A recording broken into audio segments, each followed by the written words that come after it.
When the angry video game nerd became very popular on YouTube, many other YouTube content creators tried to copy the same format in hopes of success. Some were good and some were not so good.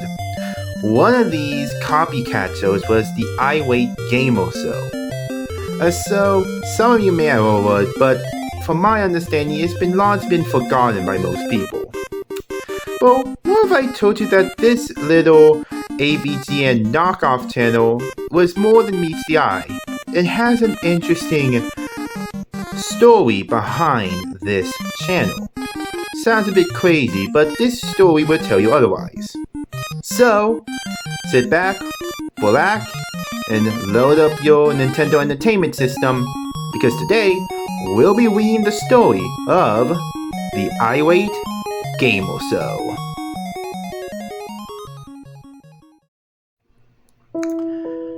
Everybody knows about the Irate Gamer Show here on YouTube. It was created by an Ohioan retro video game player named Chris Boards, who was inspired by early YouTube satirical retro video game reviewers such as Play It Bullock and The Angry Video Game Nerd. As someone who came to the scene later and was more than happy to wear his influence on his sleeve to the point where that some of the jokes and other content seemed very close to the works he based his from, he has taken a lot of flack from people who take the angry game review thing very seriously. Now, what a lot of people overlook is that Chris Boards is also a professional ghost hunter. In fact, it appears clear that if it would be enough to pay the bills, he'll be a full-time ghost hunter, searching for EVPs and haunted locations all over the globe. Even more overlooked is that the very name of Chris Boards' ghost hunting team, the Haunted Investigators. At first glance, one might just think, oh, okay, he investigates the haunted. But that name really implies much, much more. That they, the investigators themselves, are hunted. The most direct ties to the paranormal on the Irate Gamer Show can be found in his Zombies Ate My Neighbors review. In it, Chris is frequently interrupted by a rambling skeleton with a thick Jewish accent and matching mannerisms, named Wani. While it appears that Wani is wearing a skeleton suit, he makes it clear that he is an actual skeleton, discussing an audition to play the role of such an entity in the original The Legend of Zelda game. What's even creepier is that Wani's voice is similar in nature to Chris's, suggesting that the two are actually closely related. So what does all mean? Is Wani just Chris Bones in a skeleton suit? Is Wani Chris's Bones' brother? A cousin? Kind of like his cousin Joey character, perhaps? Or is Wani something else? Now I know what you're thinking. This whole thing is crazy and stupid. The Legend of Zelda line gives the whole thing away as a joke. People, or skeletons, don't audition to appear in video games or NES games for that matter.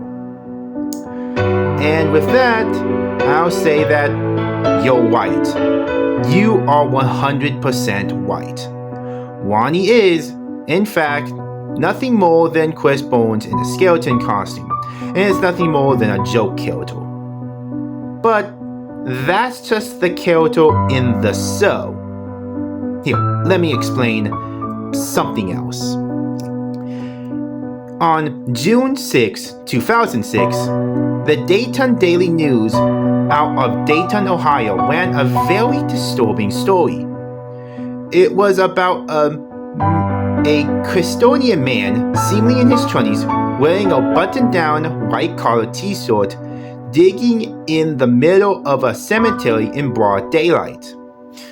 When people asked him what he was doing, he laughed kind of gruffly and off-kilter, claiming that he was digging for E.T. Atari 2600 cartridges. In fact, in one of his videos, you can see him supposedly digging for ET cartridges in the middle of an open field somewhere. That's actually a lot past the glass located right outside of the cemetery itself. And some say that if you look at his ET video very closely, you can see tombstones or graves that Chris is attempted to use video effects to edit out, but they blended into the background so much that his video editing software just couldn't do the trick. I rewatched the video looking for them and I saw something.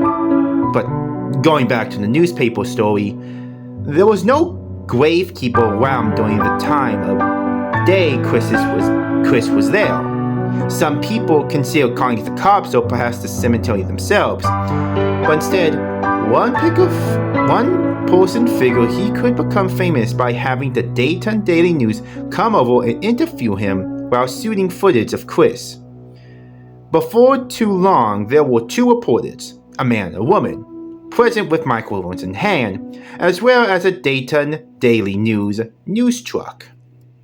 So, what happened to this story? Can you find it on the internet?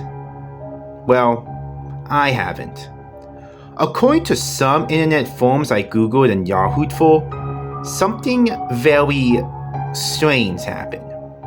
One of the reporters claimed that she saw Chris dig up a cassette, unlock it with some kind of dirty looking key, and then he dug up an old, rotting skeleton. What happens next is completely unexplainable.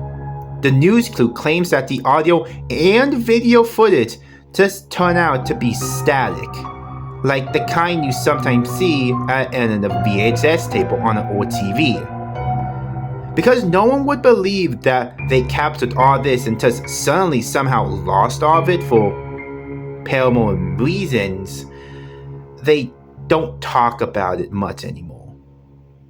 As mentioned before, they did run a story on the website, but according to the forums I've been to, everyone thought of the article was stupid or a joke, so it was taken down, with no trace of it ever existing.